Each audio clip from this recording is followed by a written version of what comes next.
নিরাপত্তাজনিত উদ্বেগের কথা জানিয়ে ভারতে ম্যাচ খেলতে অনিচ্ছা প্রকাশ করায় আসন্ন টি-20 বিশ্বকাপ 2026-এর সূচি নতুন করে সাজানোর উদ্যোগ নিয়েছে আন্তর্জাতিক cricket council ICC.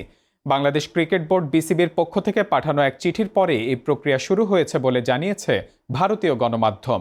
The Indian এক্সপ্রেসের প্রতিবেদনের বরাতে এনডিটিভি ও হিন্দুস্তান টাইমস জানায়, আইসিসি চেয়ারম্যান জয় শাহর নেতৃত্বে সূচি পুনর্বিন্যাসের কাজ চলছে।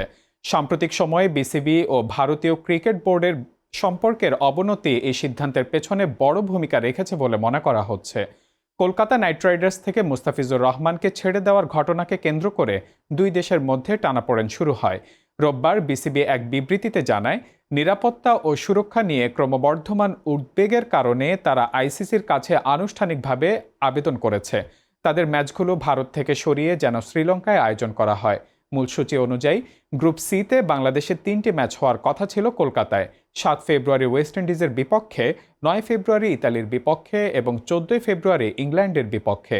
গ্রুপ পর্বে বাংলাদেশের শেষ ম্যাচটি 17 ফেব্রুয়ারি মুম্বাইয়ের ওয়াংখেড়ে স্টেডিয়ামে নেপালের বিপক্ষে অনুষ্ঠিত হওয়ার কথা ছিল।